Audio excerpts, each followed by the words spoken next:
Thank you, Mr. Chairman. Appreciate all of you being here with us today.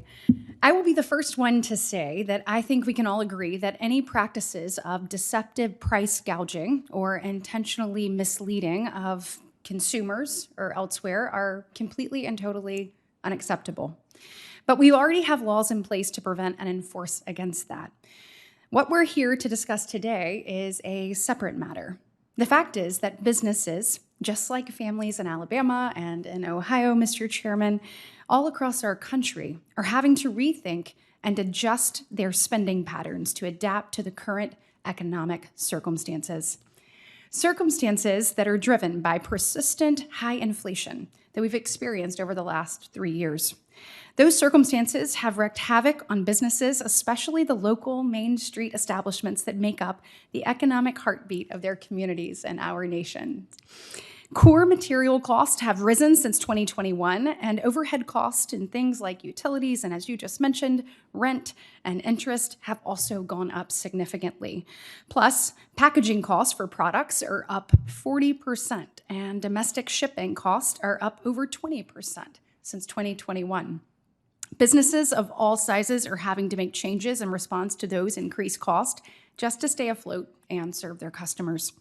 However, rather than focusing on the root of the problem, I am again discouraged by the apparent lack of responsibility taken by the White House for the consequences of their own actions.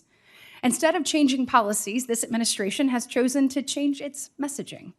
It's engaged in an absurd attempt to blame shift rather than to reverse course or to admit any fault.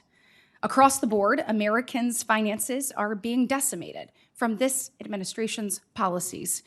78% of Americans reported having to live paycheck to paycheck in 2023, up 6% from the previous year. We've seen Americans' credit card debt surpass $1 trillion, the highest amount in history.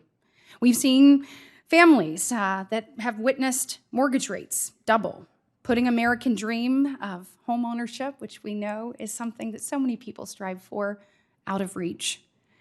Let me just read you a few data points upon the recent March 2024 Consumer Price Index report that came out.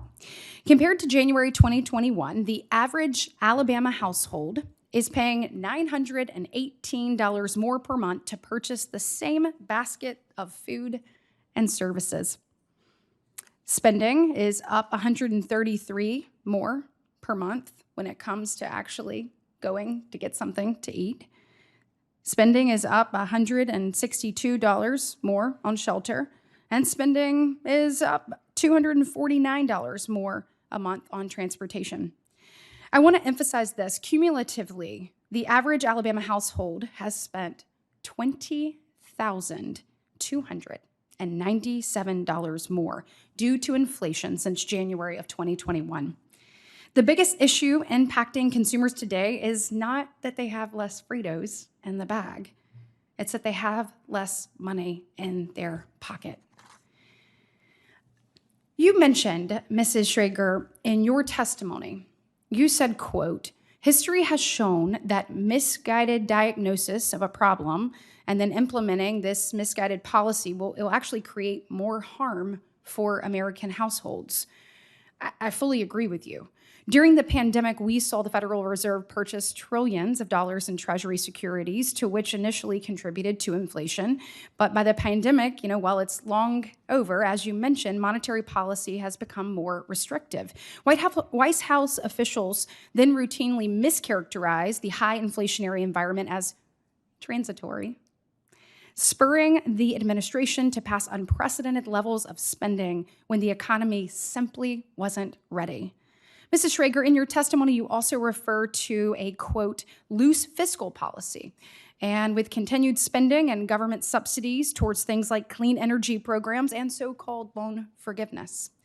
Can you please discuss how this type of loose policy only worsens inflation? Yeah, so it does a couple different ways. First of all, we're just adding to demand. I mean, as you can see as well, we also have a very tight labor market, and a lot of these policies are scoped to be job creating. So we're just adding even more competition to the labor market, which raises wages, which is also going to raise prices. And as I said, it's just putting more money in the economy, more money in people's pockets.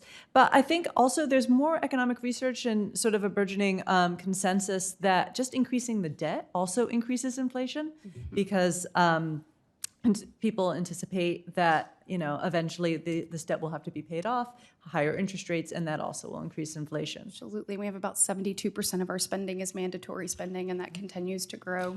And the debt at $34.5 trillion is just simply unacceptable. It's not only fiscally irresponsible, in my opinion, it is morally irresponsible. So thank you so much.